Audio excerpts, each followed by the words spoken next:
Good evening, ladies and gentlemen. Welcome back for episode number 137 of Two Guys, One Cartridge. Myself, Tim, and Daryl here. And how's it going, guy? Doing alright. See, I stopped it. Yeah. I didn't go with it, didn't drag it out. Good. I'm dragging it out now by talking about it. Yes, you are. I noticed that. So it's my only way of doing it. So, got some good stuff coming along this way. Of course, we are still waiting for the Steam summer sale.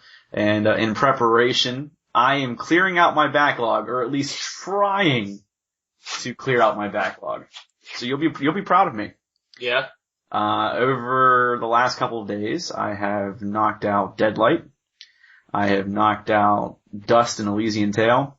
Mm-hmm. I knocked out Splice, which was just a puzzle game, so that doesn't count. And I knocked out Transformers Fall of Cybertron. So, Any comments on those games real quick? yes, few of them. Okay, on Dust, I just can't get behind foxes with tits. I'm sorry. I know.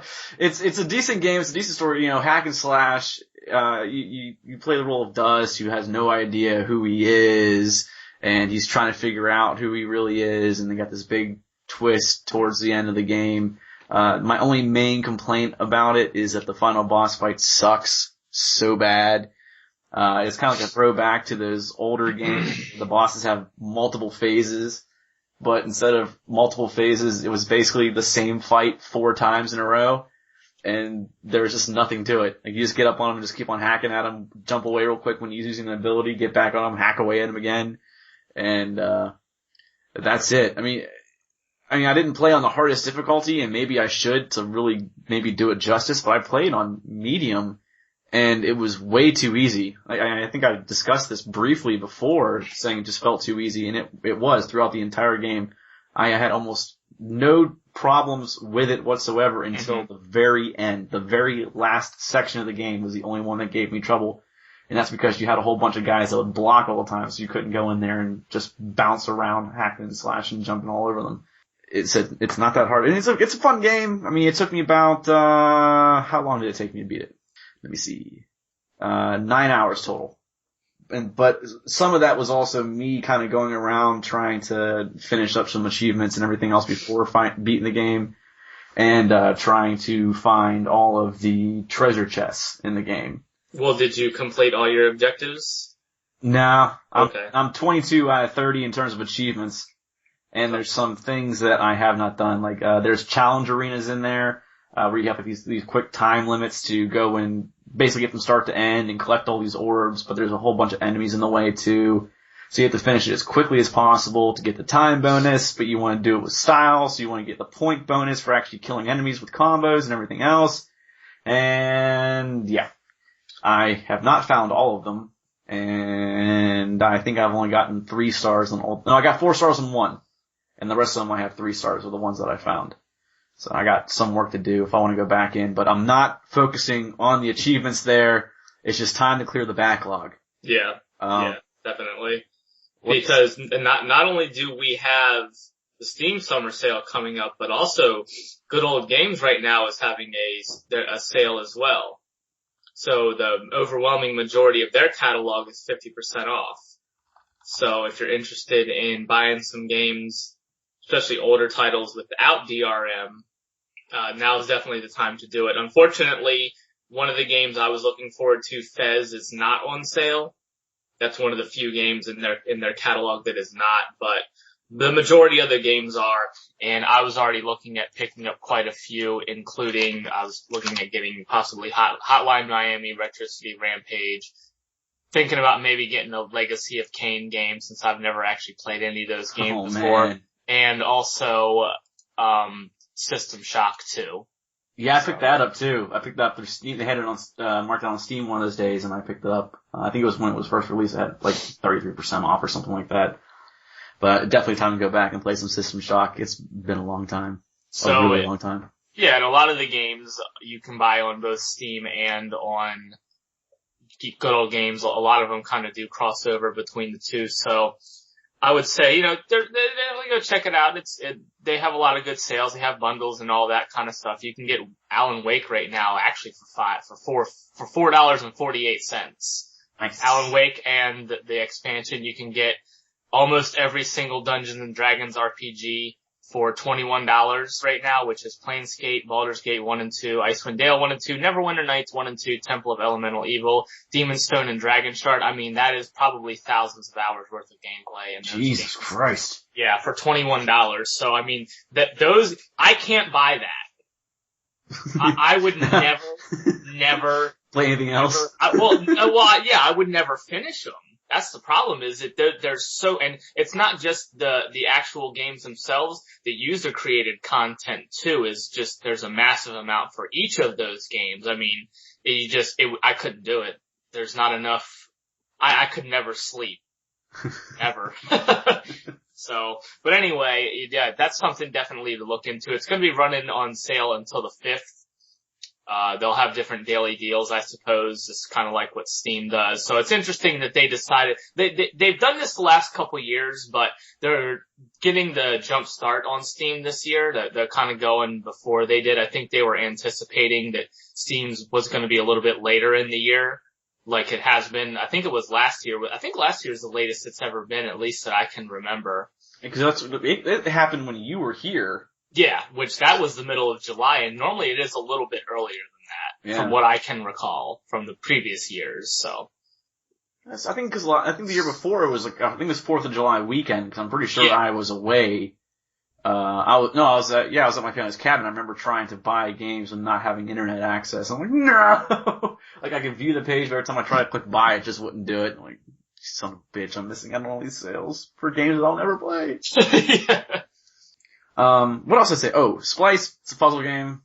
All you have to do is just, whatever the mapping of the, item is behind you have to create it. It's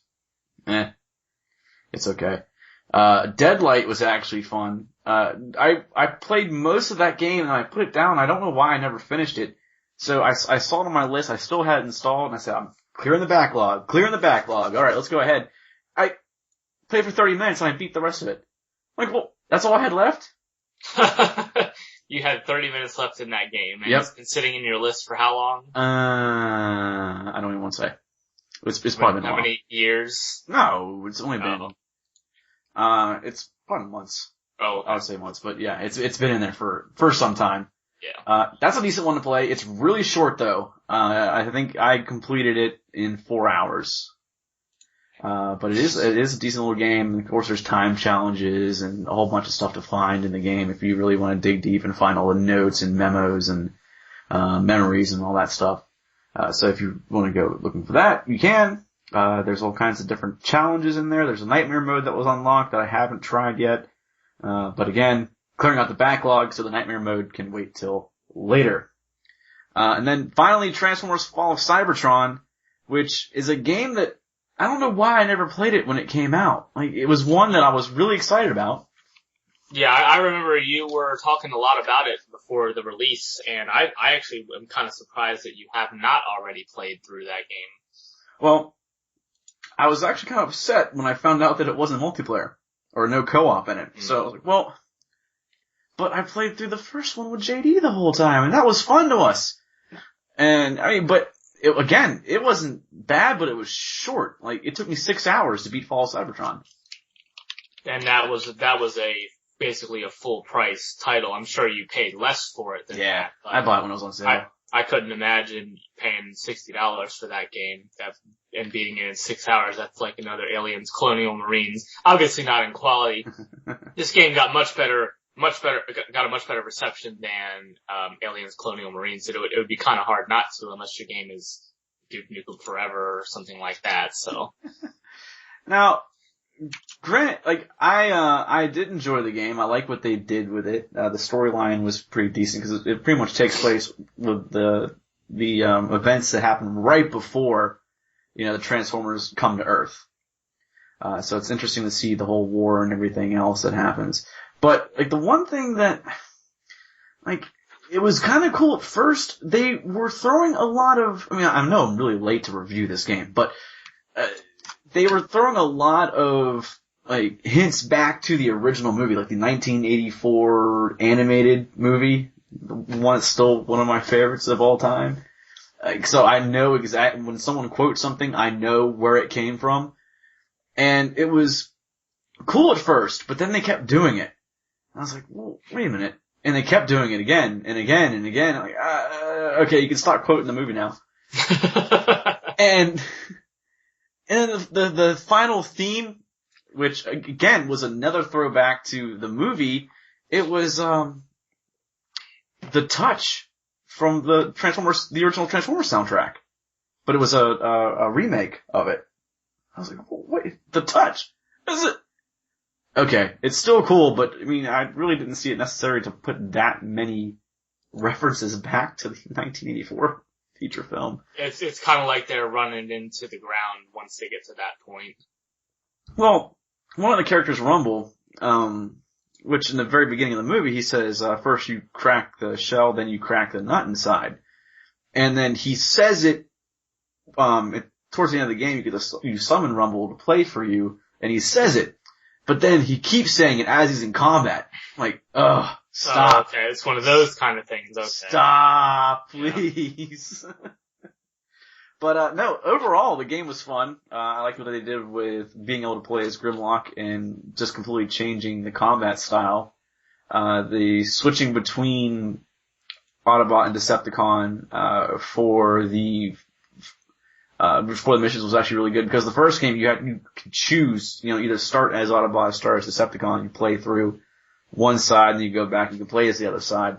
This one, you start as Autobot automatically, and then once you get to halfway through the game, it switches over to Decepticon, and then it switches over to Grimlock, and then you have the final mission, which is absolutely batshit crazy. A lot of fun, and I do recommend it to people, but just be known, it's not long. It's not long at all, and it kind of hurt my feelings a little bit, because I sat down and played it. I started playing it again last night, and I had only beaten 2 missions before I picked it back up again, and I finished everything else yesterday. Like, well, was it, what? Oh. You're like, where's the rest of the content? Yeah, I was like, holy shit, I'm at the end of the game. I just beat the game. I'm watching the credits going, no, that can't be it, can it? And that was it. And there's no DLC or anything like that for it? There's DLC, but I don't think there's any DLC for content for single player. I'm pulling it up right now. I think all of the DLC was just for multiplayer. Okay. Yeah, everything was multiplayer. It was just to unlock certain characters for it. That was it. Bastards. Coming with 50 achievements, and now my first playthrough earning 21 out of 50. Just pointing that out again, because I have one more piece of news. I broke 4,000 achievements last night with Transformers. Yeah, I saw that. I saw your little announcement there on your Skype status. I was hoping to get it at 4,000, but I earned one extra one in Transformers and put me in 4,001. And I was like, oh. So, the 4,000 mark has finally been broken. Now on to 5,000. Damn it. Well, I'm doing the same thing as you. I'm working my way through my Steam list here, and I actually just beat yesterday. I beat Hexen yesterday, so I did enjoy it. It's a little strange going from Doom to Heretic to Hexen. So, you said you've played Hexen, haven't you? A little bit, yeah. A little bit? Okay, so Heretic is like medieval Doom. It's like Doom in a medieval type of setting, okay? Right. And Hexen takes that one step further. So what it's class-based, which is kind of cool. That's different from the way Doom and Heretic were. No classes in those games, obviously. Oh, never mind. I'll see Heretic. Never mind. Yeah, I haven't played Hexen. Okay, yeah. It's similar. I mean, even some of the enemies in the game are almost exactly the same. It's supposed to be a sequel, but it doesn't even seem to take place in the same universe from what I understand. I have it though.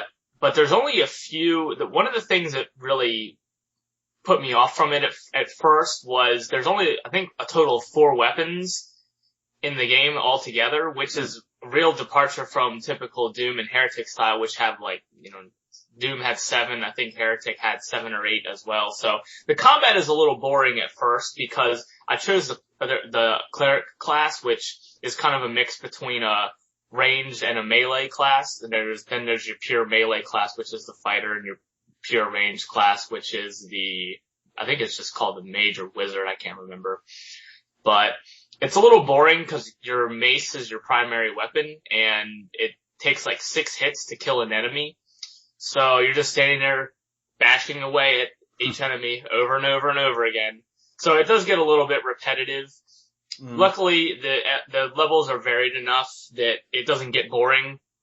And the puzzles are pretty interesting in the game. It doesn't really work like Doom or Heretic did. It's not really level based. It kind of is in a sense, but the way it works is each level kind of acts as a hub. Like there's your main hub area, and then there's a bunch of portals around which go to smaller areas, and there's usually some puzzle you have to solve it to get a key or to unlock another part of the level, something like that. So it's the level structure is not quite the same. It's a little less linear, but that's also a bad thing too at the same time, because there were a few points where I'm just like, I have absolutely no idea where to go now. So it's really one of those kinds of games where they don't really give you much indication of where you need to go. Mm-hmm. So if you're not good at figuring those things out on your own, and it is an old school game. It did come out in 1995 after all. So, I guess that is kind of to be expected to some extent. Yeah, there's no hand holding back then. No, there really wasn't. I did have to look up at one point on YouTube where to go. I felt kind of bad on myself about that because I was like, I really wanted to beat the game by myself, and it was something really stupid too. Like there was a switch that opened up a door and I just completely missed it. And I felt like an idiot afterwards. And I was like, all right, well, I'm going to beat the rest of the game by myself. But it wasn't very challenging either. They give you tons of ammo. There's really no point where I was strapping for ammo past, the first hub area. Really just kind of getting past the beginning of the game when you don't have all your weapons is the most challenging part after that. And I beat it on the second hardest difficulty. After that, it's not very challenging. But for what I paid for it, it was good. I think I got the expansion with it as well, so I'll probably play through that, try to bang that out real quick, and then move on to Hexen 2. Yeah, Yay. I think I picked all that up when they had the id Mega Pack or whatever it was, and I have all of this. I have all those titles in there, and I have not gotten around to that one yet. Yeah. I still have plenty more to knock out, and then I'm a fucking idiot because I started playing more online games. I started playing Guns of Icarus, and that game actually interests the hell out of me. I like it. I like it a lot. Have you heard of this at all? Do you know what this is? I know the name, but I don't know anything about it off the top of my head. Guns of Icarus it's 4 players, you have airships. And you have 4 players to an airship, and it's 2-on-2 combat for the ships. There's 4 ships total, 4 players per ship.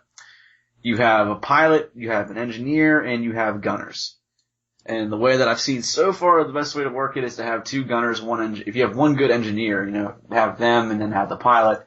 And you have to work together. So the pilot has to fly the ship around while the gunners have to move between the front and side guns to take out your other players. It's full PvP. And it's a lot of fun. And I was drinking very heavily the first time that I played it. And I was having a blast with it. Like, it's not hard to pick up. It's not hard to learn at all. But it does require communication. Like, for instance, the gunner has a spyglass, and the spyglass allows you to peer into the distance and mark targets. So you can mark an enemy ship from a long distance away. So now the captain can see the outline and know exactly where that ship is, and he can take you in to go fight it. The engineer fixes everything. So as you're fighting other ships, your stuff gets damaged, your guns get damaged, your engines get damaged, your hull gets damaged, your balloon gets damaged.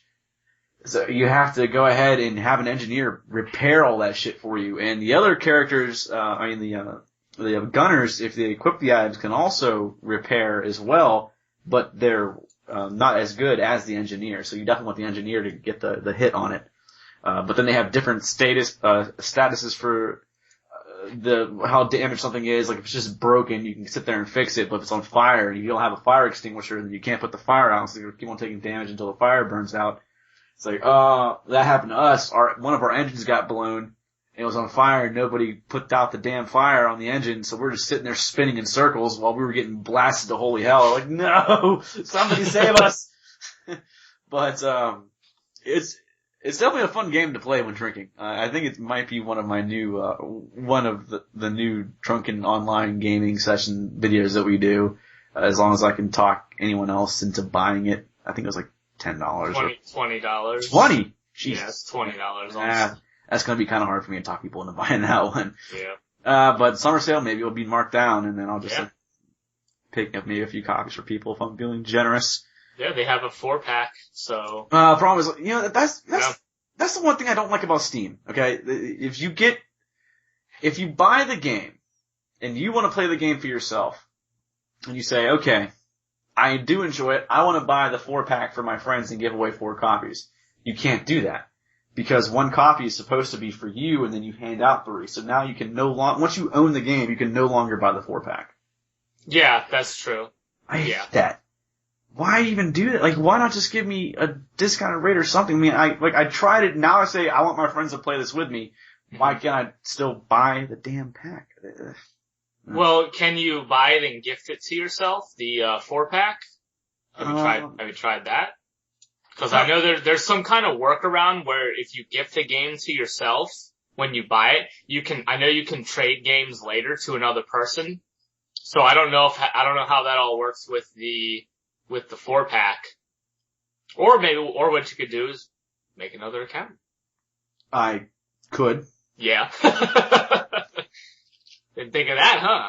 I didn't, but then I mean, then I guess then you have a wasted copy, but if it's cheaper to buy, what if the 4-pack goes on sale for $20? Yeah. I mean that's, 4 copies for the price of 1 right there.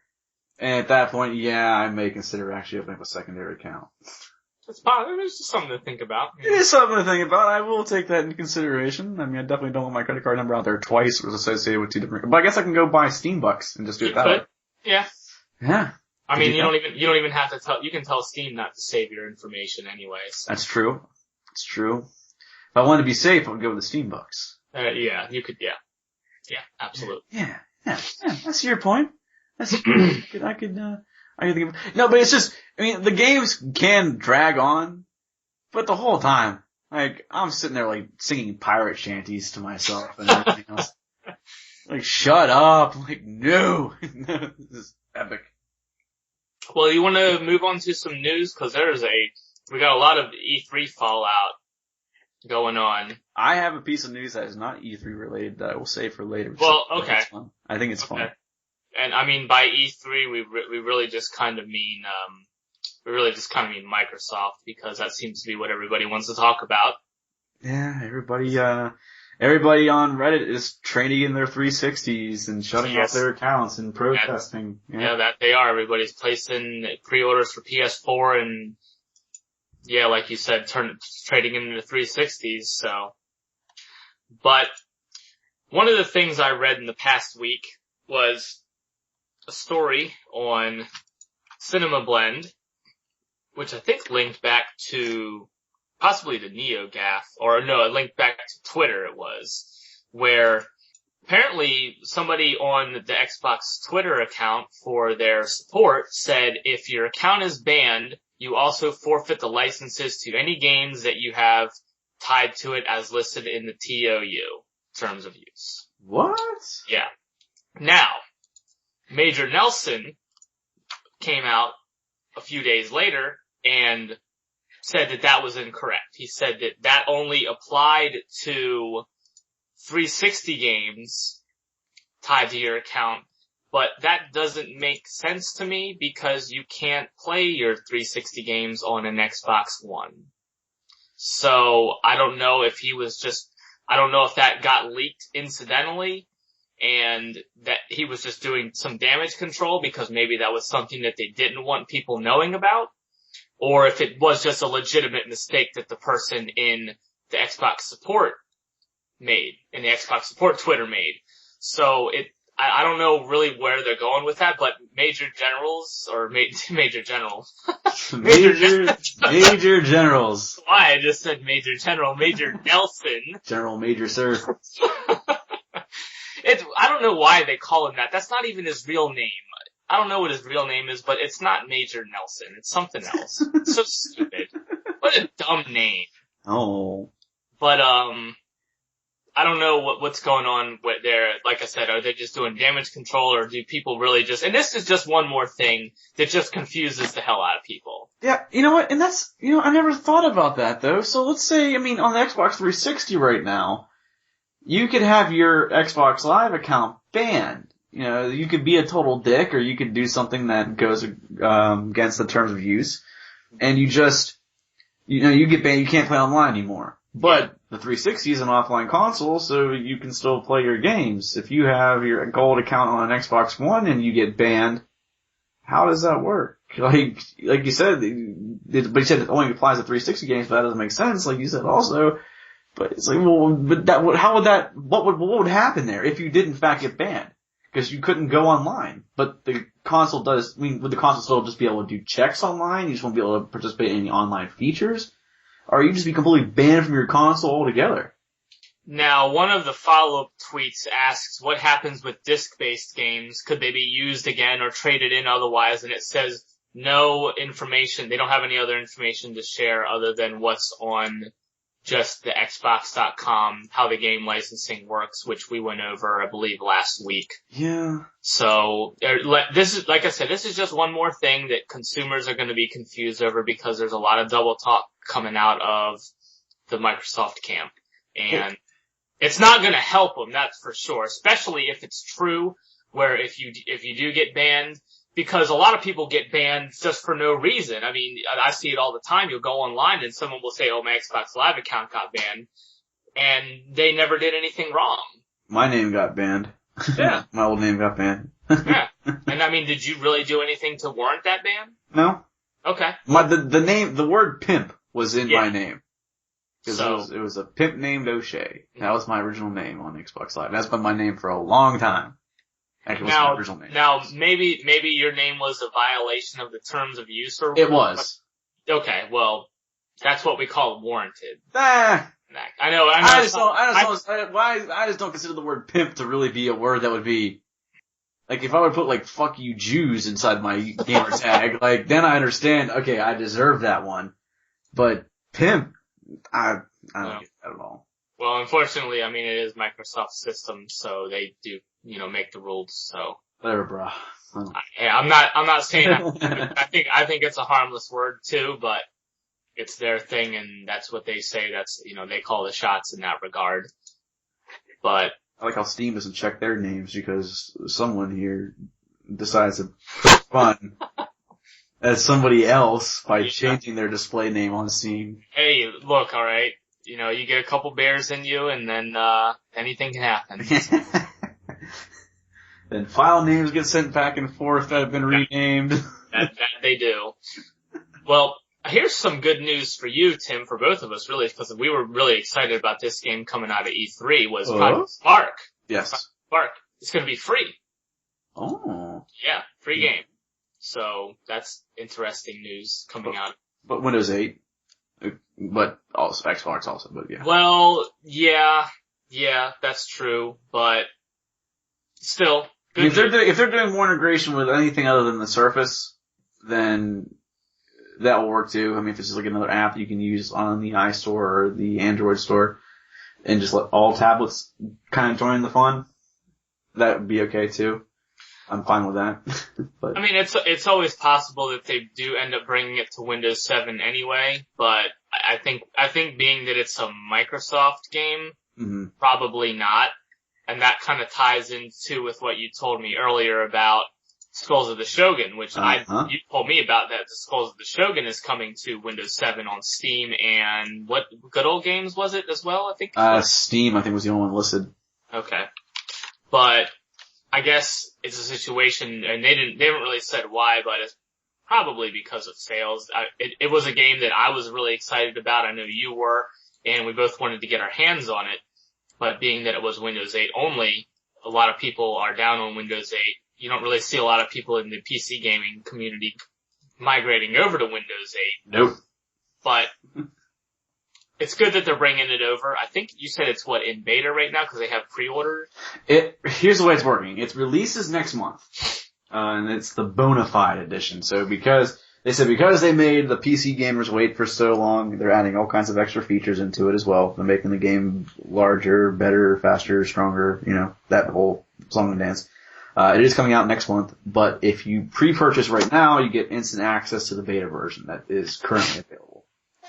So if you want to play the beta version and you really want to get your hands on it, you can go ahead and do it right now. And that's $12.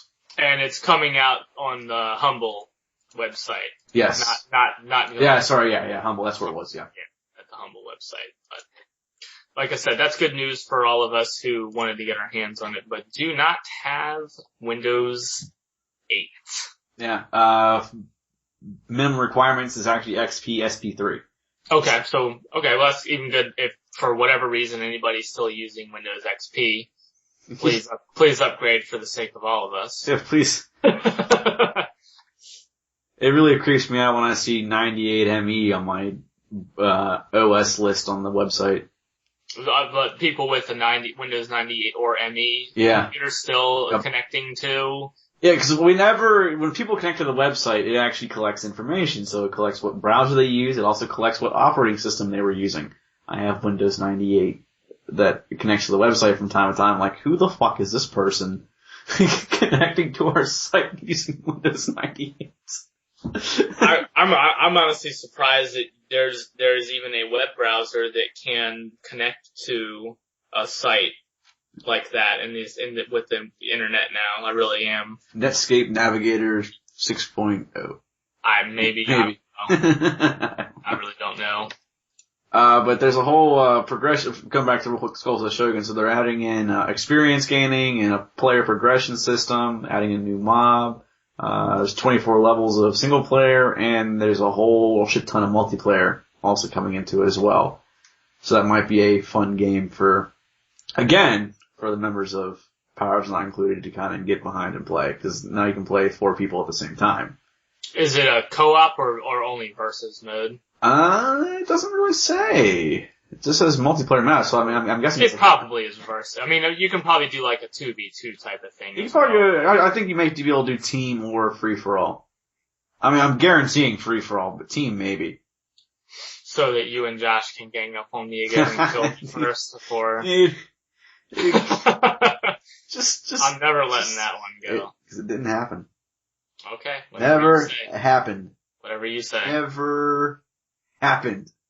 Oh, I forgot to mention about the good old games right now.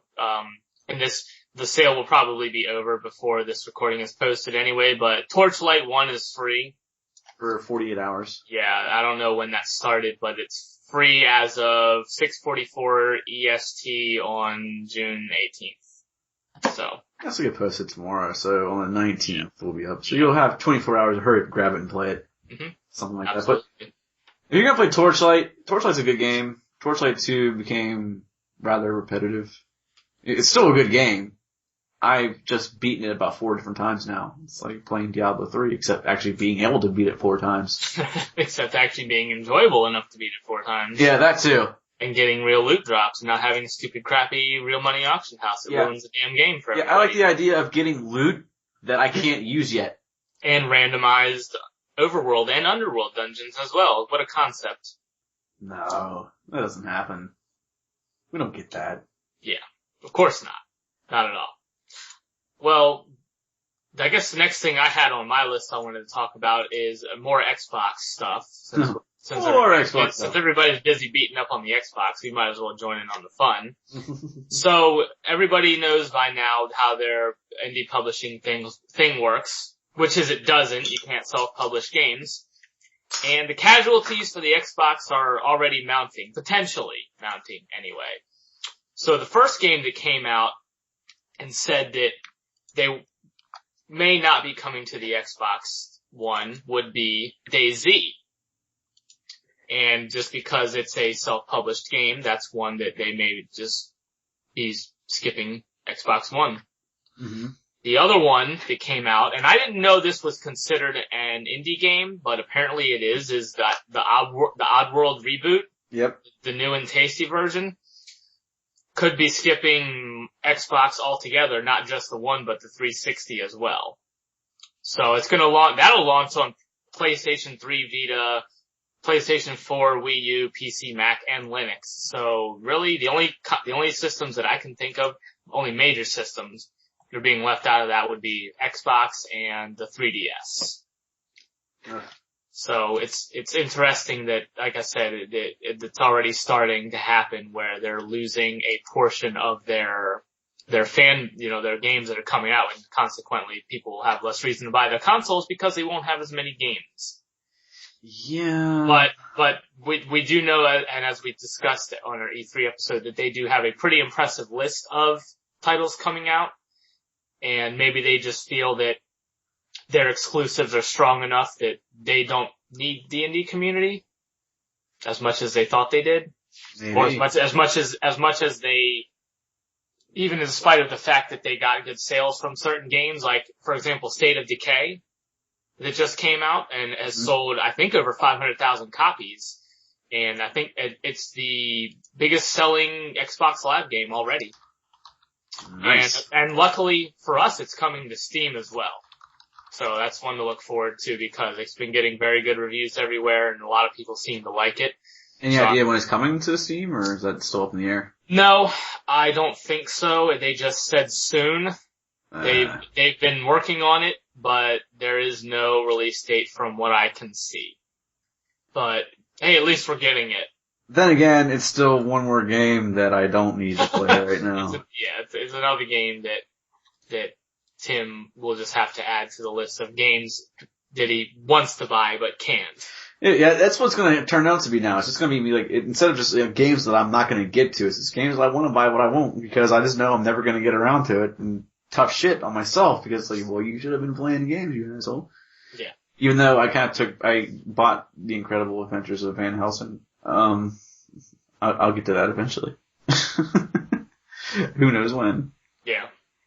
But as far as indie stuff goes with the Xbox One, yeah, like I said, they're shooting themselves in the foot and they're gonna hurt their sales, I think.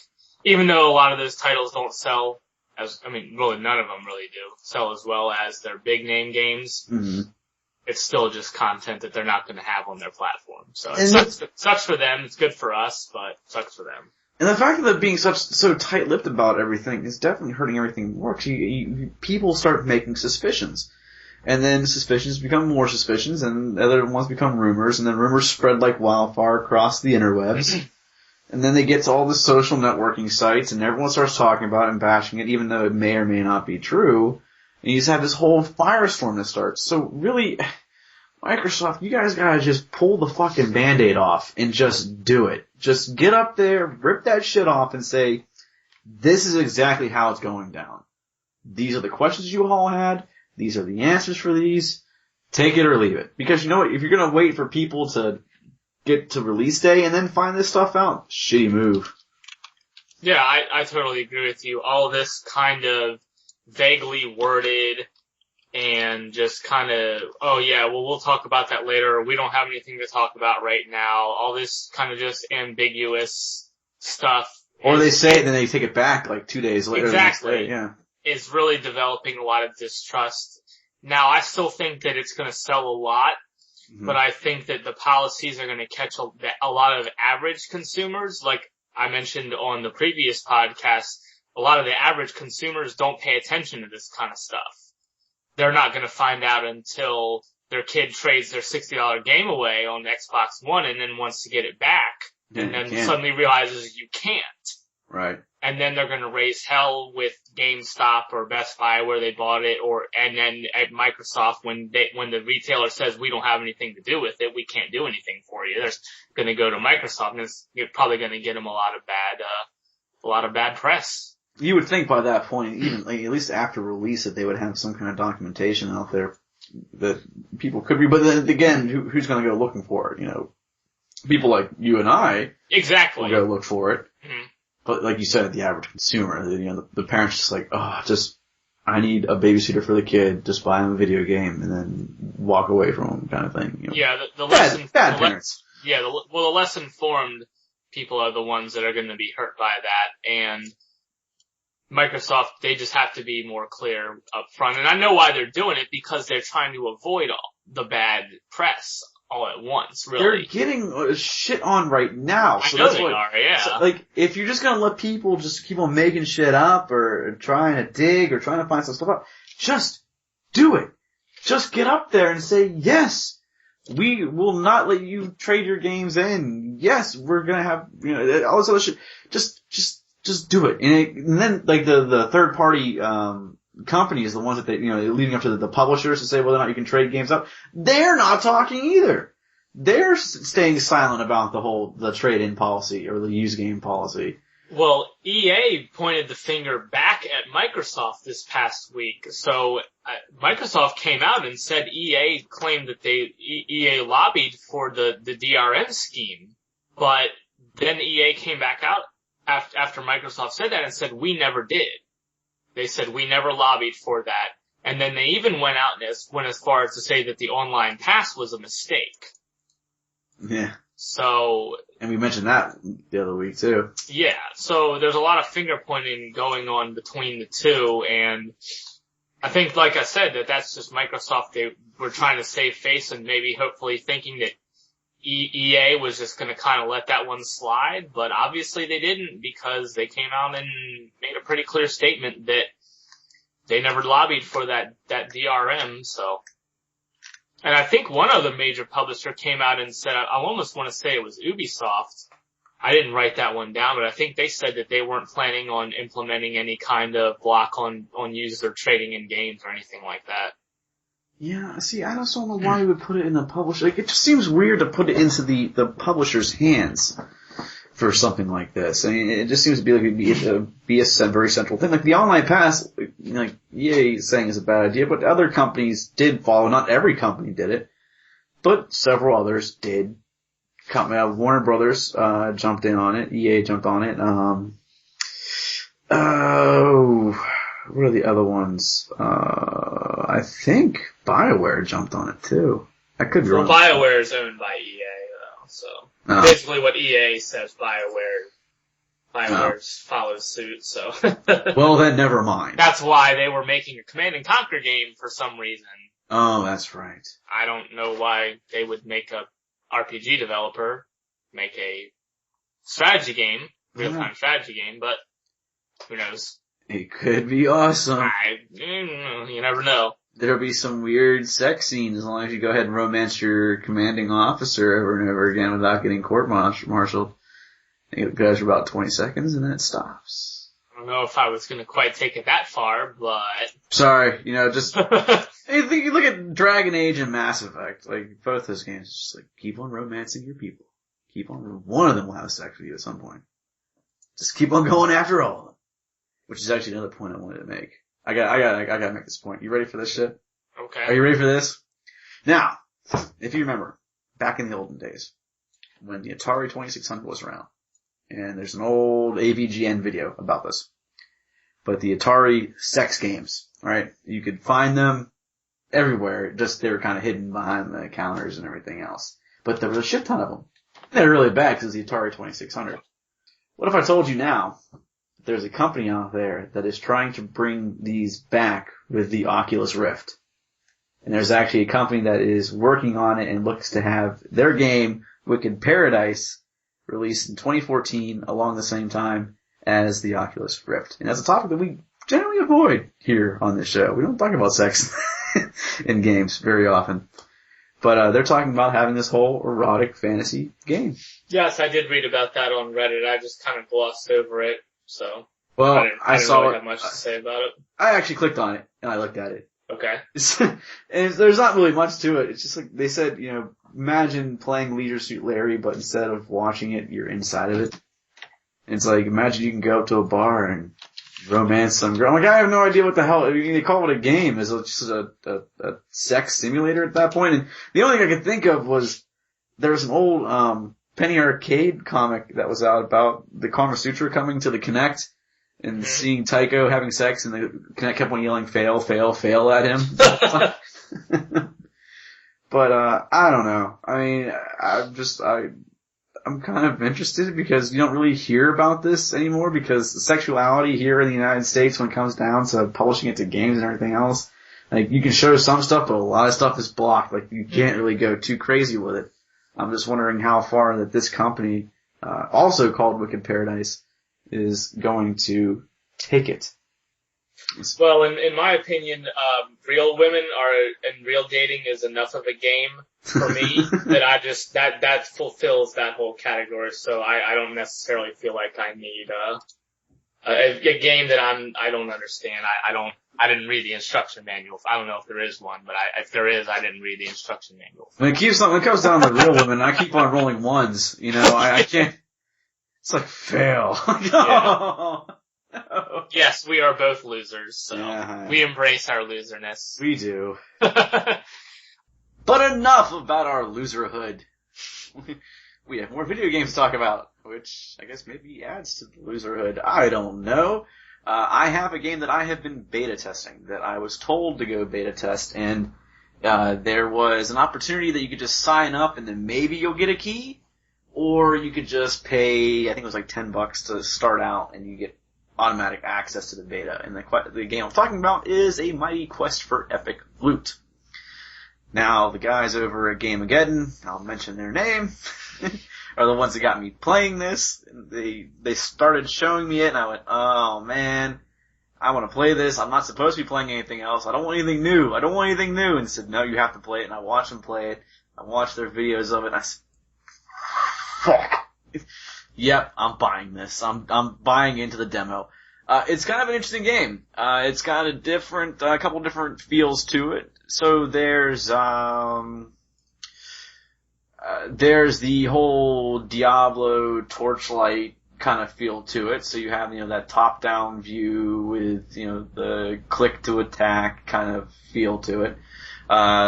You have limited abilities, so that takes more of the, Guild Wars approach to the ability list, where you only have 4 spells you can bring into a game with you. And there's a defense, there's an attack side to it, and there's a defense side to it. So, as you level up, you earn money, you earn, different resources, and you have to go ahead and you can invest these resources in your defense, for instance, into your dungeon, your castle itself. So your castle, you can buy new rooms for your castle, make it bigger, and then you can spend the points also to invest in mobs and traps for your castle as well. And as you build your castle, other people can come just find your castle and fight it. So it's kind of like, if you look at any kind of Facebook game or anything like that at all. So, there's just any of those stupid ass fucking games on Facebook where you build up your defenses, those, I don't even want to say mob wars and everything else, but it's kind of like that way. You have your defenses, you have your team, and then people can just challenge you at random. So you sign in, and you see other people's dungeons, all the players' dungeons, and you can see all the statistics about the dungeons, like how many defense points do they have, which is, the level of their castle, and defense points are the actual points spent on mobs and traps. So you can see, how many heroes they've actually defeated. If they've defeated multiple heroes in a row, they get crowns. So you can see their crown level, and it's a really high level you kind of want to rethink before going in there. Maybe I shouldn't do this. They definitely have, in-game purchases to better your character as well, which I did not realize at first, but because I bought into the beta and I paid a little bit more than the base rate, I got access to a bunch of these pay-to-play resources. So I was struggling for the longest time before I realized you could actually buy shit, and I just used some of those points to go ahead and completely upgrade my character, and then I was like, haha, game on, bitches, and I started just rolling through dungeons. And, all the dungeons have different levels and different levels associated with them. They're all based off the level of the actual character. They have all kinds of different rooms. So you have your blacksmith, which built equipment for you. You have your summoning portal, which summons, mobs for you and traps for you. You have the research lab, which you can then take the mobs that you currently have, you can upgrade them so they become stronger in the game, and then you can go ahead and test it. So if you say, oh, maybe I built a good dungeon, let me go ahead and just play it myself and let's see how hard it is. So you can just go ahead and test your dungeon, you can run through, or your castle, sorry, you can just run through it. And, if it was too easy for you, then you can go ahead and go back into the build mode and move stuff around, and maybe add different traps, remove certain things, this one doesn't really work, but maybe if I put one of these and these together, this will just wreck everybody that comes in contact with this place. Mm-hmm. And then you can rate them too, so after you complete someone's castle, you have the opportunity to say, either talk shit to them, or to, congratulate them on a well-designed castle. And the person who owns the castle can watch all the replays of everybody that came into their castle. So you can see where maybe there's something, like if you test it, but you get a good feel for it, but now you can watch all these videos of people running through and go, oh, I really need to adjust my defenses, in this section and in this section, because people are just flying through it so fast. And then at the end of the castle, there's the 2 resources that you can grab, and if you get 3 stars in the castle, you get the access to those resources, which I think it's half of, maybe it's not half, I think half is too high. I can't remember what the actual percentage is for how many you can actually loot from the castle. But if you don't get 3 stars, you get nothing. And the way to not get 3 stars is to, 1, if you die in the castle once, you automatically lose a star, so now you don't get any resources at the end. Mm-hmm. If you use too many health potions during it, you don't get it. And there's a time limit. And every dungeon, or every castle is different. So if you cannot complete it in time, if you use too many health potions, or you die anytime, you do not get the loots at the end of the game. Now you can still get drops, and the drops you find in the game you can still hold on to, but just no gold, and I think it's Life Force, maybe one of that. Damn it, I really wish I remember what the hell the name was now. Details that I don't know. Oops. But it's fun, so like you kinda sign in, you go to attack mode, and immediately you just look at all these different floating castles out there, and you can just pick them and run through them.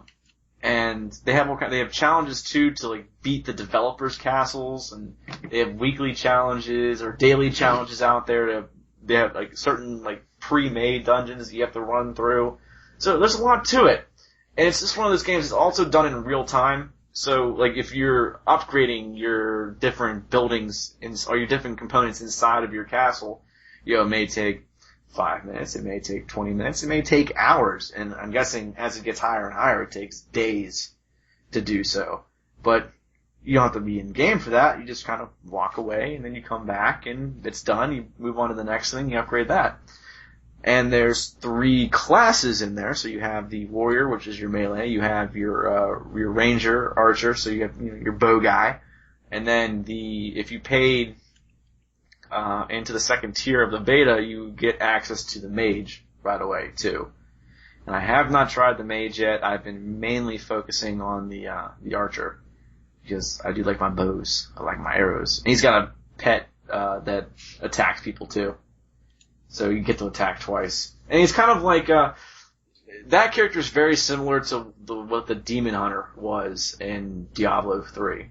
Okay, yeah. So if you're similar to like the abilities of the Demon Hunter there, that's kind of like what the archer is in this, or the ranger is in this game. But it's fun. I mean, I said it's in closed beta. If you really want to play it, you can go ahead and be like me and pay to get into it. But it's definitely worth checking out. I think the base to get into it right now is $10, I think. It looks interesting. I'm always iffy about these free-to-play games. Free-to-play sounds great, but it just seems that you never really get the mileage out of a free-to-play game that you think you will. So I'm always really wary about just playing those games in general. I mean, I'll usually give them a shot, but I'm not really one to invest money in a game like that.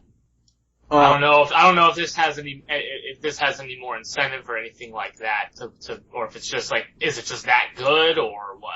I mean, it's fun. It's definitely entertaining. It kept my attention for a couple hours the first day. When I was trying to go to bed, I ended up staying until 4 o'clock in the morning, I think, playing it the first night. Wow. I kind of looked down at my clock and went, whoops. I was supposed to be in bed by now. Oh well. A few hours ago. Yeah. Luckily it was over the weekend. If it would have been a weekday, I would have been pissed. But, no, I mean, it's definitely worth checking out, when it actually does release. I said, if you want to pay into it, you can, and then you can get immediate access. But it's definitely, it doesn't take long to install. It's actually a pretty small install. I was up and running, I think, within 20 minutes from when I clicked download to start. But, it's fun. It's got a lot of different elements into it. It's kind of hard to explain without, comparing it to a lot of other games. So I'm just throwing the comparisons out there because it's just got so much in it. But I think if people that will, maybe they'll get sucked into the whole paying to upgrade their character thing, which I try to avoid as much as possible, but every now and then there's something that kind of catches my eye and went, damn it, no, I need to keep on advancing in this, and I'll just pay a couple bucks here, a couple bucks there, maybe, and I'll be good to go. And that's where they fucking get you. I hate people that do that, but damn it, they're good at it. I'm weak-willed. Well, I'm on their website here looking at the characters, and they're obviously going for that very comical, lighthearted style, and you can tell that just kind of by looking at the, by looking at screenshots. And actually, now that I think about it, I do remember they had a trailer at E3 that I think was trying to be funny.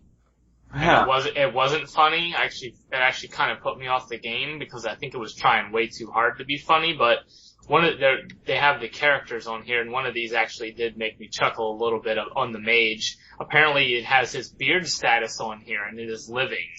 Yeah. So his beard's alive, apparently, so. Oh, sorry, another game is kind of like, so it's kind of like Dungeon Land, but it's not real time. So it's another thing. It's just like this defense building, but attacking at the same time. Okay. So there's a lot of little elements, and yes, that first trailer is very goofy. Yeah. It was just, they were just having fun with it. But there is a second trailer out there that's all gameplay. Okay. But, they lifted the NDA, about this, and people have been going to town posting what they can. So there's been plenty of videos on Twitch and on YouTube over the last couple days of this game. All beta footage coming out? Cool. Yep.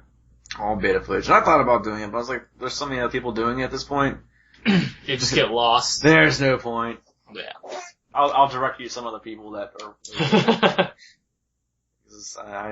I'll find something else instead to record, but it's just way too much right now, and a lot of people are out there talking about it. But that's all I have for the Mighty Quest. Cool. Well, I wanted to bring up this game that kind of got overlooked. I think they were talking about it at E3 a little bit, but it just seemed to kind of get pushed aside by all of the Xbox and PS4 talk. It's called Lords of the Fallen, and it's being developed by one of the guys who used to work for CD Projekt, they did, The Witcher and all that good stuff, and they're associated with good old games. Mm-hmm. So they're describing it it's an RPG type of game, and the way that they are describing it is as Dark Souls meets Borderlands. So now that's an interesting combination for me. Okay. Yeah, they really haven't, as far as I can tell, they haven't shown any in-game footage. They only have some screenshots. I think it's still pretty early in development, but it's supposed to come out sometime next year. So it's just kind of one that I wanted to mention, just to kind of keep an eye on. So what elements of both, though? That's what I want to know. Maybe just in the sense that it's a dark fantasy type of game that's with a higher difficulty like Dark Souls, but it's more gear driven like Borderlands, so you get a lot of drops and things of that sort. So, but they didn't, apparently it was playable at E3, but I did not see any gameplay footage for it. What's this called again? It's called Lords of the Fallen. So it has all your typical RPG conventions. You have skill trees, you can customize them accordingly and do all that sort of thing. So it doesn't have any class related stuff as far as I can tell, so that there's only one playable character. So I'm going to assume that much like The Witcher, it's a single player game only. It doesn't look like there's any multiplayer component to it. So. But they say it's been in development now for about 2 years or so. It was supposed to come out this year, but I'm guessing it got pushed back. But I just wanted to bring that up for people. So just if you're into those sort of things like the Witcher and Dark Souls, it's one to probably keep an eye on. No, Dark Souls makes me cry in a corner. And then I'm sure you're excited about Demon Souls too, then, huh? Oh, no, I'm not. Yeah, you are. You'll play it. Nah, maybe. Probably. and cry. I'll put together another post of how many times I die. Mm-hmm. my skit or my time lapse of that game is just die. You know what you should do is you should record yourself playing the game and then make a compilation of all of your deaths in the game. That would be something worth watching. With the live commentary or just No, it doesn't have to be live. I mean, you can put some, really sad music in the background or something like that. And just have it be 20 minutes of you just getting slaughtered relentlessly in Demon's Souls 2. I would watch it. Yeah, I'm pretty sure you would love watching something like that. And you would have loved me yesterday, or not yesterday, Friday, I think it was, when I was finishing Deadlight. I got to a certain point in Deadlight, and I could not fucking beat it. I died 30 times, I think, in a row. And I just couldn't fucking do it. And I was like, every time, fuck. So many goddamn F-bombs being dropped in this house. The walls were shaking. I had people knocking on my door. Can you please keep it down? Fuck you, fucking Deadlight. Were they really doing that? No. Oh, okay. No, but I'm pretty sure if you were here, you would have been entertained, with as many times as I died over and over again at the exact same point, and the frustration level building and building and building. It's just like the old days where, back when we had the old school video game challenges, and sometimes JD and Steve would be on the call with me when I was playing them, and they would just hear me have a complete mental breakdown over shit like Battletoads. I just started screaming and then crying in the corner and coming back later to try and finish it because I didn't want to watch Twilight. Did you ever beat Battletoads? Nope. You didn't beat it? Nope. Too hardcore, huh? Yeah, it was indeed. It's too rough for me, man. Only real people can go ahead and beat that shit. I bow down to anyone. I never did. I bow down to anyone that can do it. I bow down to whoever made that speed run on the speed demo archives. I went back and tried it again. Even using save states, it's like, fuck this game, man. I can't even do it with save states. I just kind of gave up. Because there's too many of those levels where you're riding on something and you're being chased by something and you have nanoseconds to respond to it, and then you lose all your lives before you finally get the hang of it, and then you knocked all the way back to the beginning of the game. You're like, I'm not gonna get all the way back there again, and hopefully I can use some lives to save myself, and then you can't, and then you die again. You start from the beginning again. You're like, fuck that game. Seriously. Fuck that game. So you just eventually accepted your fate and realized that you were watching Twilight no matter what? Uh-huh. Was trying to beat Battletoads worse or better than watching Twilight? At least Twilight ended faster. Yeah, that's true. So Twilight's only, 90 minutes long? Something like that, as opposed to the days that I was putting into Battletoads to make sure I didn't have to watch Twilight. Then I was kind of balance it, which is the lesser two evils. See, now, did you go back afterwards and still try, did you use the save states when you had the time to beat it for the challenge, or did you go back after? No save states during the challenge. Okay. But, I used save states after the challenge. Okay. So after Twilight was over, I went back and, tried to play Battletoads again. I still couldn't fucking do it. Nah, I gave up. I said, fuck it. I got to some stage with you're running on some fucking uber-powered unicycle or something like that, and you got this giant glowing death orb chasing you, and I just couldn't do it. I said, I can't play this game no more. I'm done. The old school is just too hardcore. Man, a lot of the thing is, a lot of old school I have no problem with, but there are definitely some games out there that are more of a challenge than anything that gets released today. And Battletoads is one of them. Yep. Even some of the older Castlevanias are up there too. I mean, constantly being knocked off cliffs and everything else. You just die, you die. Silver Surfer, you die. Yeah. Top Gun, you die all the time. Well, there's a difference between, Battletoads and Castlevania as opposed to Silver Surfer. Cause those games, even though I'm not a huge fan of Castlevania, especially the older titles, just in general, not a huge fan of Castlevania. They at least have some merit to them, whereas Silver Surfer is just a bad game. Yeah. It's just a bad game. And now, granted, I've never played it. I just watched the Angry Video Game Nerd, and I did not ever want to play it. I wonder if there's a video of somebody beating that on YouTube. I think somebody put up a video of them playing that Dr. Jekyll and Mr. Hyde game he reviewed. I don't know if they actually beat it. I don't think I watched it long enough to see if they beat it or not. I'm sure somebody out there has, though. Apparently there is a no-death Silver Surfer speed run in 29 minutes and 54 seconds. I definitely have to put that on the list of games to check out then, I guess. No. Just to see what... Well, I mean, I'm going to. I'm probably going to watch it. Now, I mean, you and I had kind of briefly mentioned, I don't think we even talked about it on the show. I think it was kind of an offline discussion between the two of us about going back and doing some kind of challenge again or participating in something. We really didn't talk much about it, but like, if we were to do something like this, would it be these old school games again and trying to beat our childhood all over again, or? I don't know. I don't really recall the conversation that you were referring to, so. Wow. Maybe you were drunk. I probably was. Okay. If we were talking, I probably was, cause that's the only way I can handle, these conversations. That's pretty fucked up, dude. I'm joking, obviously. I'm so happy to be here too. Why the hell did we come back? I don't know. Can't imagine why. What are we looking at as far as time goes there, Tim? We are pretty much at the night. We're at the initial marker. Which is what? Hour. Okay.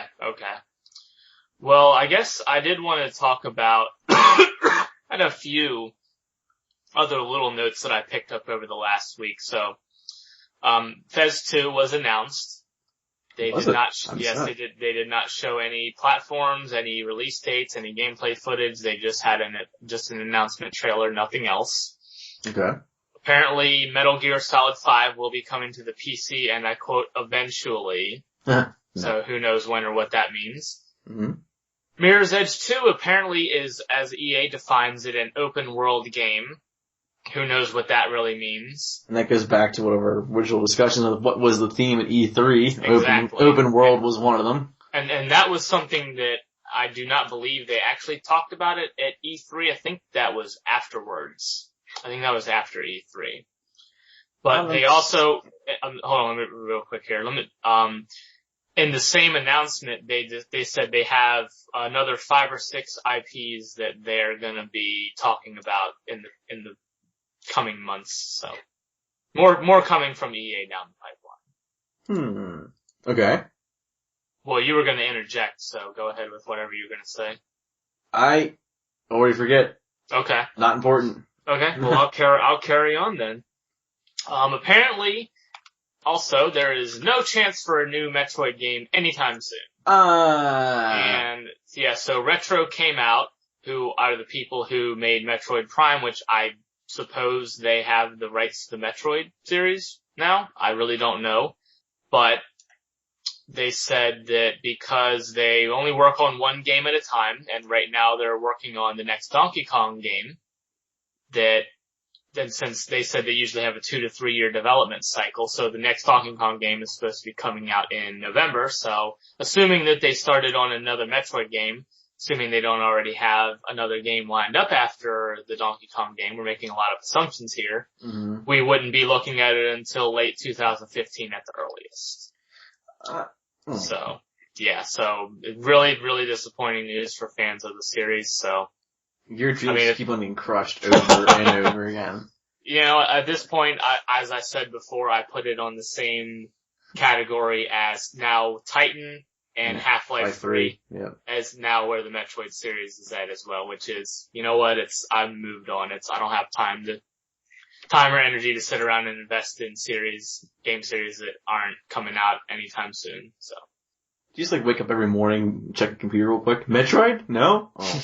At one point I was kind of, doing a little bit of research into it because there was a rumor about a Metroid Dread game that was supposed to be coming out on a handheld. There was some kind of reference to it in one of the Metroid Prime games, but obviously nothing ever came of that, so. And then the last thing here, real quick, is that for Elder Scrolls, your platform there will be no cross-platform play. So PC with PC players only, Xbox with Xbox players only, and PS4 with PS4 players only. Yeah. No huge loss. As far as I'm concerned, I wasn't anticipating anything like that anyway in that game. I won't play those console fucks anyway. Yeah. Sorry. Are you technically a console fuck? Nah. I was born again. Okay. Baptized in the lights of PC gaming. Fair enough. No, I'm kidding. I'm gonna be buying an Xbox One. Maybe. As long as Microsoft doesn't say it's gonna punch me in the nuts every single time I turn it on or something like that. Like that's another feature they haven't talked about yet. Yeah.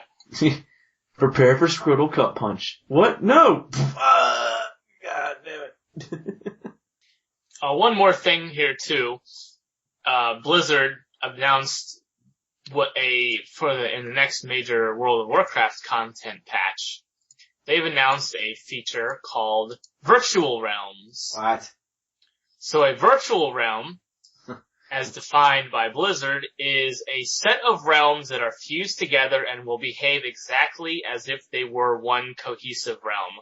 Players on the same virtual realm will be able to join guilds, access a single auction house, join arena teams and raids, as well as dungeons or groups to complete quests. Players belonging to the same virtual realm will have the pound sign next to their name. Sounds like server merging to me.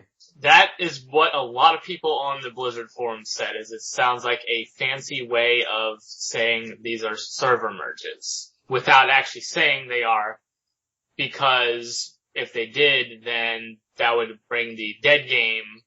Yeah, that's the uh-oh. Yeah, that brings that out, but this is something in that game that was inevitable just due to the amount of servers that have very low populations or extremely imbalanced populations, which is something that you see on a lot of PvP servers, especially. Mm-hmm. It's very, very imbalanced in favor of Horde on a lot of servers. I mean, there are some servers out there where there's probably, a few thousand Horde players versus, maybe 100 Alliance players. So it was the kind of thing that it was inevitable. It was going to happen at some point. They had to come up with some solution, but the thing that they did that really made people upset is the week before they had a character services sale where all character services were 50% off. Well, what's included in the character services? A transfer. Yeah, realm transfer. So they had a sale on realm transfers a week before they announced the virtual server merges, which is a solution to fix the problem of lack of population on a lot of servers. It's kind of a dick move. That's what a lot of people said, and people made a big deal about it for a couple days, and it seems like that storm has kind of died down on the official World of Warcraft forums. I don't really see anything about it now, but for the first day or two after that, that's all people were talking about, so I guess it's kind of already blown over. That didn't seem to take very long, but I agree with you. It does come across as kind of a dick move, and people were on the forums defending Blizzard like, oh, well, it wasn't just a realm transfer sale, it was all character services, and I'm like, so what? Yeah, I mean, I guess, there is faction change and sex change and all that stuff that's available to you. The name change and name change, yeah, I think they are. Yeah, so there's name change, sex change, faction change, and realm, right? Those are the four? Yeah. Yeah, okay. Wasn't there, yeah. No, that's it. Sorry. It has been a while, huh? Oh. The thing is I started playing and then I stopped playing again because I immediately lost interest again. But we're working on having some fun with it, saying we're just, from here on out, we're gonna get a bunch of characters to the same levels, like the level 16, 17 level where the, LFG system kicks in. Mm-hmm. And we're just gonna do non-stop dungeons with, those characters. Mm-hmm. And then also drink heavily while doing so. Well, I actually got a free 10-day trial from Blizzard. Mm-hmm. And I went ahead and the first 2 days I had my trial, I made a Worgen warrior and got him up to level 20 and then immediately uninstalled the game and turned my account off. And I had enough of it right there. That was as far as I could would want to get, but I might be down actually for something like that. I'm glad you said something, because I'm pretty sure I can still play that character since he's only level 20. I think I can still play him on a free account, because I think the free, actually, no, I don't know. I'll have to look into it. I know you can't go past level 20. Yeah, I don't know. I don't think I got very far past level 20 as far as experience goes. But I don't know how that works. I'll have to check it out. But I could level another one anyway. I mean, it only took 6 hours, so. Yeah, it don't take long at all. No, it doesn't take long anymore. Because the thing is, like, if I were to get into my normal mode of, if I wanted to level characters and everything else, like, if I gave myself the time, I can get characters to the 80s in no time at all. Mm-hmm. It's like, I really don't want to fucking do this again. Like, if I'm gonna do this, I'm gonna have fun with it. And, a couple of the people around Power Song included, and the Random Madness crew and everything else, they're Warcraft gamers, and well, let's just go ahead and let's find something to do together. But it's like a matter of scheduling the time out too, because you can't just go ahead and say, well, we're going to get everyone together and just play when everyone gets online, because everyone's busy at different times in the day. And I used to be the most open person out of anybody, because at 5 o'clock I was home. Like, that's it. Yeah. It doesn't work like that anymore. That hasn't been the case in fucking months, dude. I don't know. Like tonight, once we're done recording, I'm pretty much going to bed, or gonna try and fall asleep early, because I have to be up at 5 o'clock in the morning to get on the road, go do something I don't want to do, and then go do another thing I don't want to do, and then at that point, I'd hope I can go home early, but the second or third job wasn't scheduled until 3 o'clock, so it means I'm not going home early now, because that would be when I was going home. At that point, it would be 2:30, 3 o'clock. Nope, job was scheduled for that exact time. Like, you did that on purpose, to make sure that I couldn't go home. It's a conspiracy. It is a conspiracy. I don't think it's a conspiracy. I think it's a proven fact that they hate me.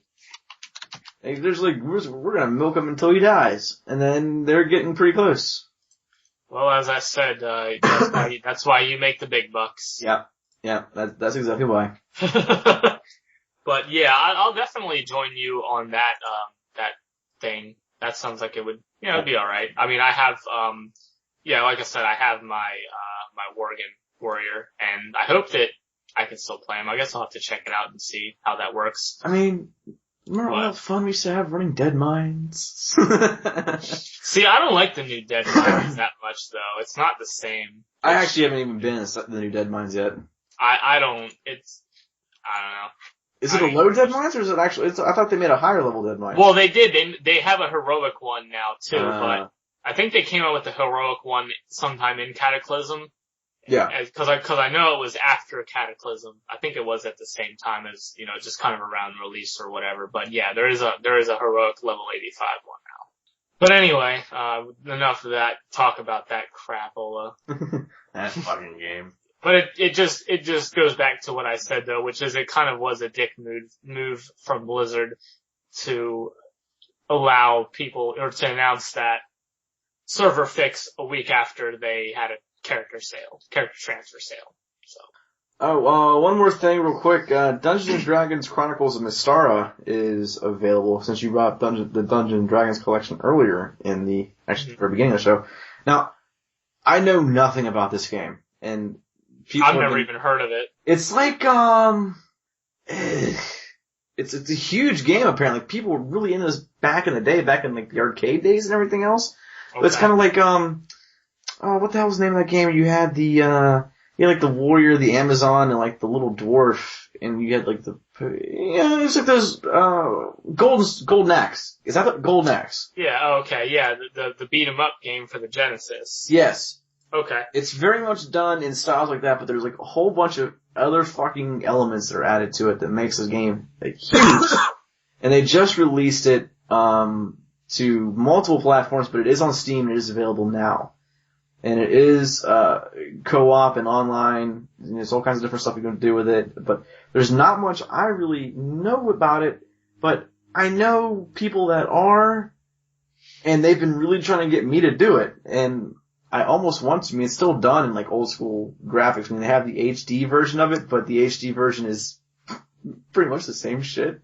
I mean, it's just not pixelated anymore.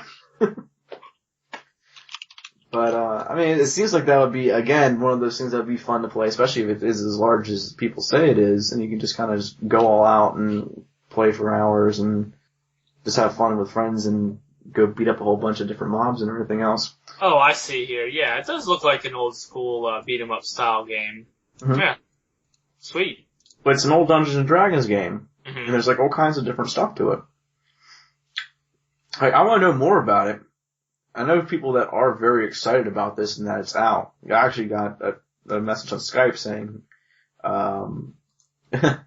happy Chronicles of Mystara Day. And I'm like, Happy Chronicles? Like, what the fuck are you talking What about? what the fuck, huh? Yeah, I was like, what? And then I looked up and I'm like, oh, it's that game. Ah.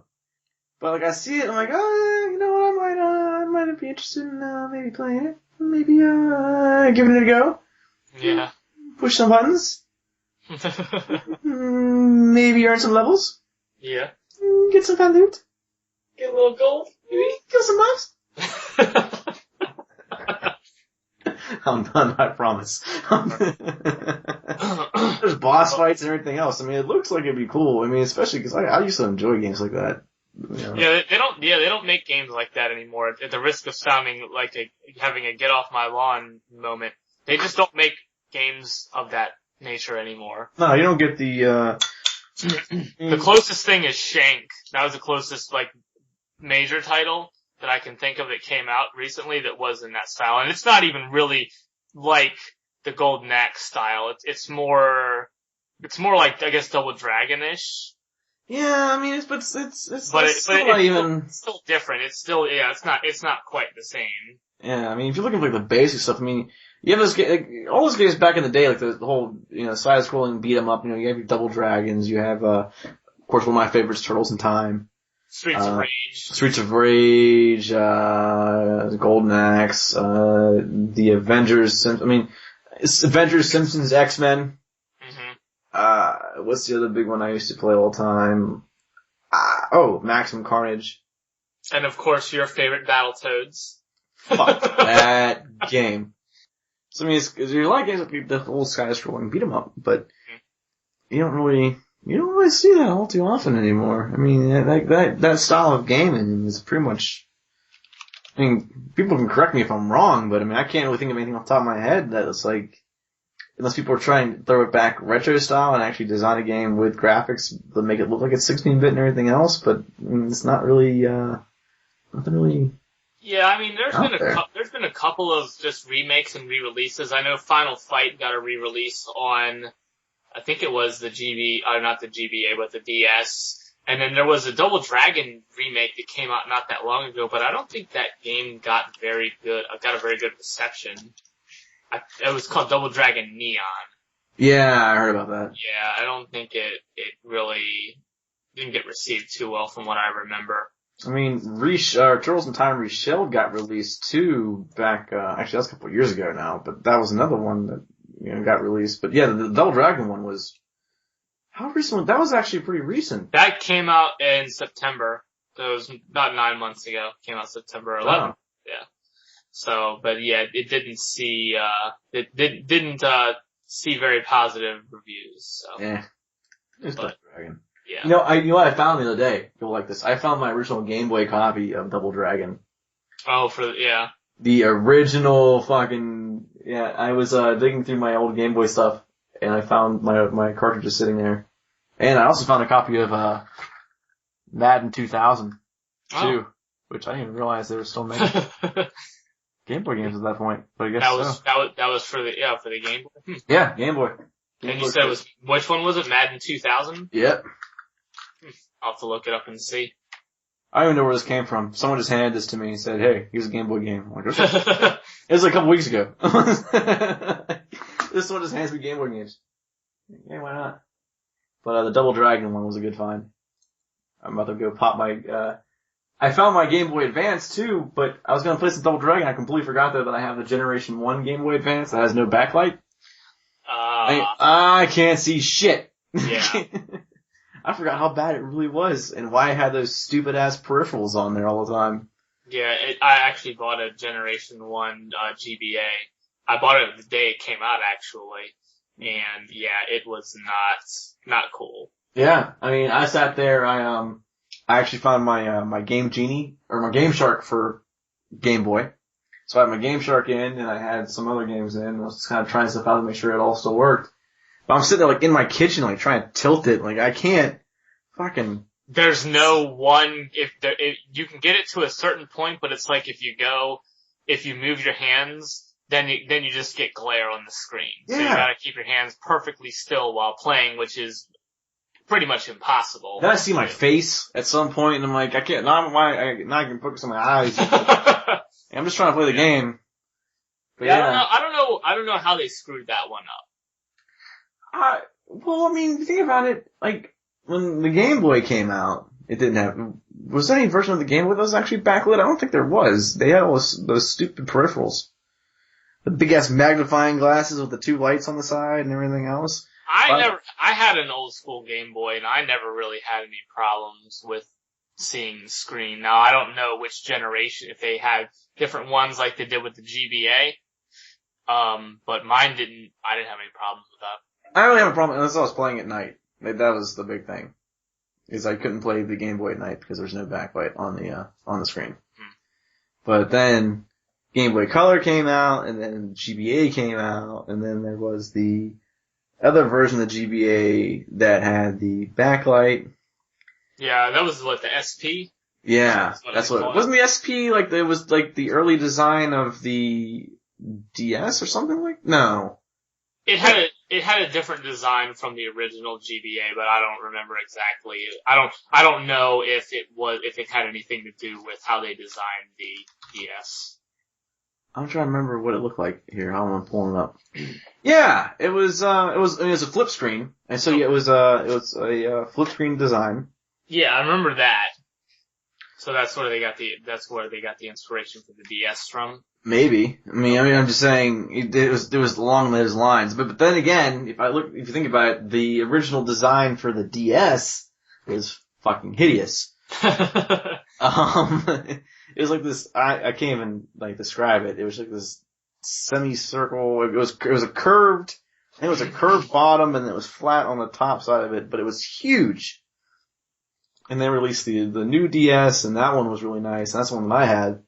I traded my DS in for my 3DS, and now they come out with a 3DS XL and the DS XL. Yeah, they talked about the 3DS XL maybe 2 months after launch. So that's why I didn't bother even looking at one. Partially because of the games, but also because I knew that's just the way the Nintendo's been basically since the GBA is. They'll have a hardware refresh coming out relatively soon after, so it's like, you might as well wait. I mean, the games aren't there, or they weren't there anyway, so I'll wait it out, and if I decide to get one, it'll be after the refresh.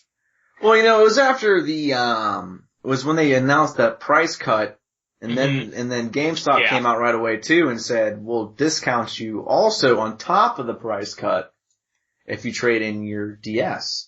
So I jumped on that because I got a 3DS for $100. Yeah, you can't complain about that. No, I really couldn't at the time. And I'm kind of kicking myself because, I don't complain too much about backwards compatibility. Like when it comes down to the consoles, I really don't care. Like I get it, the stuff's old. I don't want to sit here and say I want to play my Super Nintendo games on my Wii U. But like the Game Boy is the only platform that I'll say, damn it, I really wish I still had access to these, because I still play the old Game Boy carts and the old Game Boy Advance carts. I still play those. I have my Castlevania titles, I have my Metroid titles, I have all those games that I want to play. Tactics Ogre, and I have F-Zero titles. Well, a lot of those games only came out on the Game Boy too. I mean, it had a lot of exclusives and a lot of really good games too that came out on it. I mean, that you couldn't play them, and it wasn't like, they were multi-platform or whatever, like you see a lot of games now, not handheld, but just in general. But yeah, I mean, there were tons of good games that came out for it. I mean, I remember in particular, I was a big fan of, Super Mario Land. Mm-hmm. Those were great games.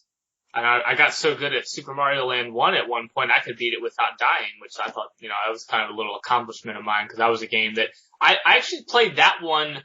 I think I played 2. I remember I had 2 and 3. Are we talking about the original Game Boy versions of this? Yeah. Yeah. Oh, that's fucking impressive, sir. I bow before you on that one because not being able to die in that fucking game. Yeah, I could. Yeah. Yeah. I don't remember how much time I put into it, but I do remember I could beat it without dying at one point. I sacrifice at least one finger to you, sir. Maybe my pinky because I really don't use it. Okay. But that's like the one thing real quick thing that just to summarize my thing for it is just, because when they went from the DS to the 3DS eliminated the backwards compatibility, so no Game Boy support, no Game Boy Advance support, and I went, I didn't realize that before I bought it. Oh no. Maybe I should have looked that up.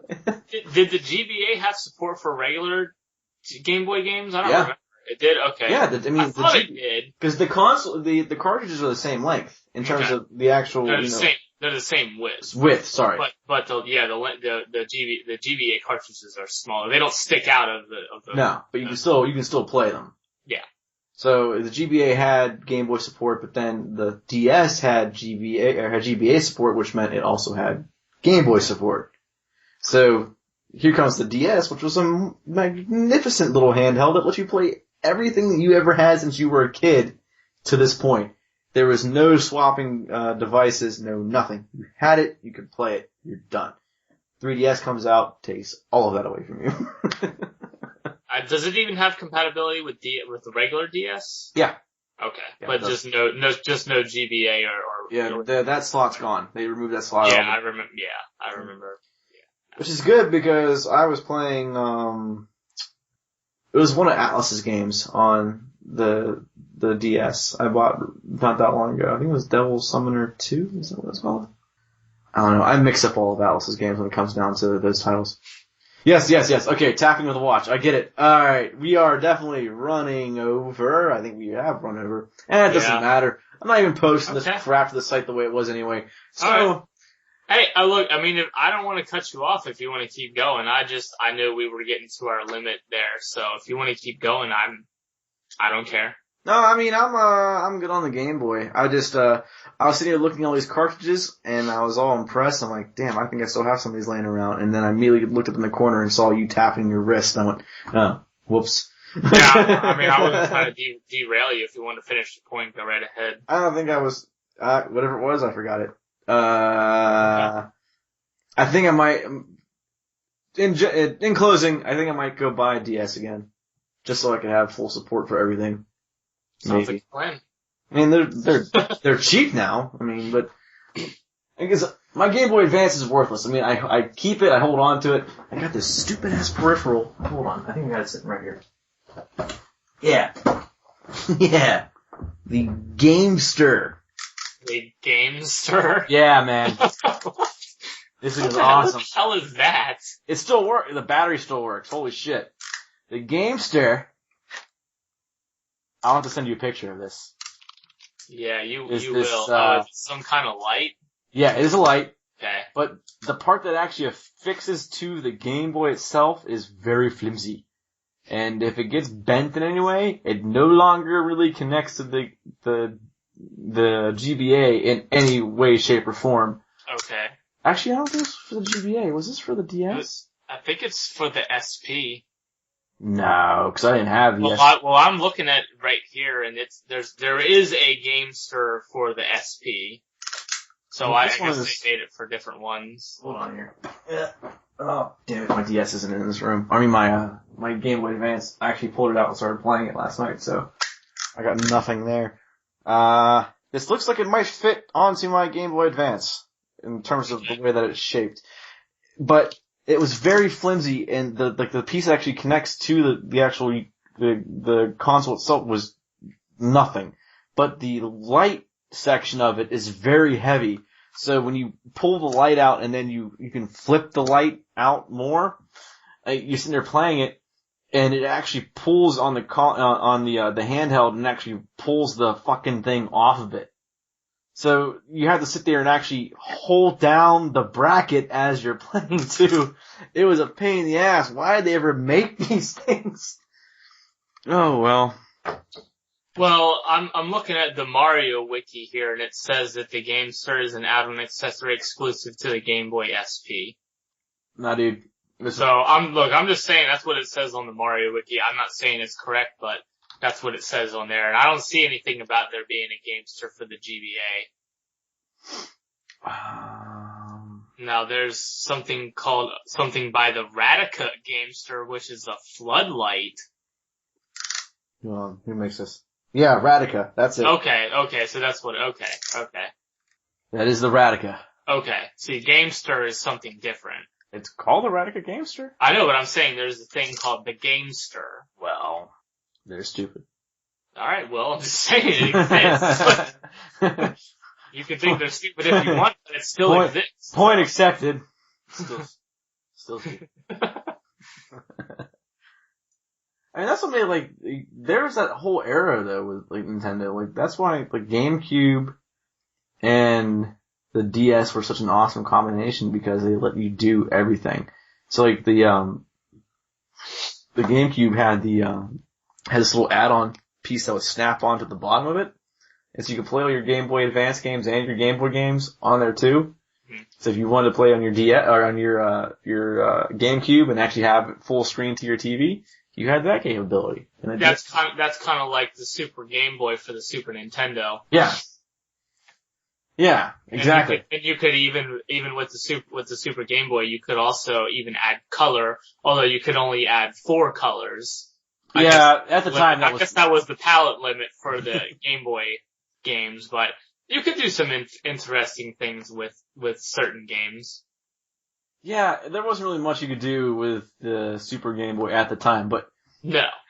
But with with that add-on piece for the GameCube, though, there's a lot more in there.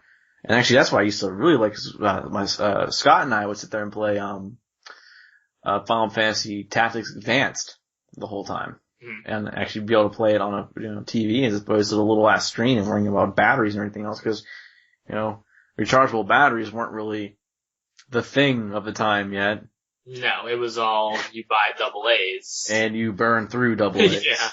You carry a pack of AA's with you. You go on a family trip, you burn through that pack of AA's before you got to your destination. And batteries were a lot more expensive back then, especially in the 90s. Yeah, so it's like... They came at a premium. Yeah.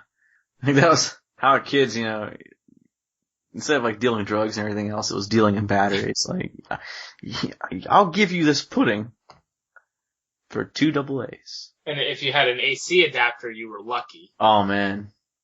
Yeah, but some of those AC adapters and your stupid ass sibling would come by and kick it whenever you're sitting there playing and disconnect it from the wall. You didn't have any batteries in it. Then you're done. Plus, you couldn't take it with you. That too. So it was kind of viable, but not entirely. Because we didn't have the inverters in there for cars at that time either. No. Oh, man. We had it fucking rough, man. Oh, yeah.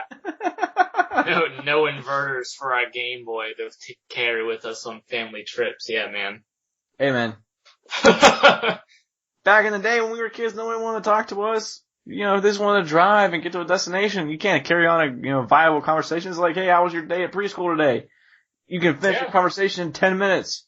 And that's it. You still got 6 hours left to go on the road. Okay, fair enough. Just saying, like nowadays, I can bitch like crazy. I'm doing it right now. Yeah. I can continue to do so. You were doing it before the show. I was. And you're probably going to do it after the show. Probably. But, that's all I got. Okay. I'm done. Yeah. I'm feeling very nostalgic. I mean, I knew the problem is we bitched a lot about Nintendo during our E3 conversation. And then I kind of went back and I started thinking about all the good things about Nintendo over the years. Oh yeah, absolutely. I mean, it's not all been bad, but not even by a long shot, but they're not what they once were to you and I. No. So. Although I will say that, our gaming has some links to some more inappropriate content about the Wii Fit trainer. It was only a matter of time before people started drawing those kind of pictures. Yeah, I know. Gotta love the internet. Man, it's just such a lame fucking addition to that damn game. Why would you bring the Wii Fit? Well, and especially as their special announcement, Yeah. So that was what really, that wasn't worth its own special announcement. That was something that they could have announced during the conference. Yeah. And just not wasted everybody's time thinking that they were going to have a real announcement. Why? I don't understand who is that announcement geared towards? Like, who would really care about that? I mean, I guess it's cool if you play Smash Brothers because you get another character, but yeah. I just don't understand who was excited by that, really. But here's the thing. I play Smash Brothers. I was not excited by that. Like, I was, when they announced Mega Man, it's like, yeah. Yeah, I can understand. But then they announced the Wii Fit trainer. Why? Well, they had the Animal Crossing guy too, but that's the villager. Yeah, that's another thing where it's like I've never played Animal Crossing before personally, so that most recent one, New Leaf or whatever it is that came out not that long ago. People are eating that game up, and the thing about something like Animal Crossing is people don't know why they play it so much. It's just a game that you start playing and you keep playing and then you realize that you've wasted days upon days of your life and you don't even really know why. You realize it's 4 a.m. Yeah. Yeah, but you do that every day. Instead of, once in a while thing for me. But I don't know, it's not even just realizing it's 4 a.m., but it's just you spend a lot of time playing it and I mean, I had the original Animal Crossing, and I did play it for a while, and it was okay, but when you but it was one of those games, I think it was because you had to keep up with it. And if you didn't keep up with it, it would work off your internal clock inside of your GameCube and everything else, and then you just realized that, you had weeds that were taking over your town, you had to go spend all the time pulling the weeds out, so you ended up playing all day to do the maintenance.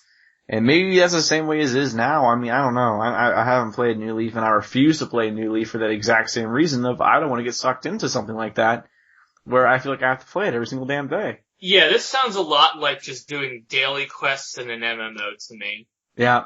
That is exactly what it sounds like, is just a pointless, busy work. I mean, if somebody can, anyone out there can explain to us exactly, New Leaf, like why people love New Leaf so much. I don't know.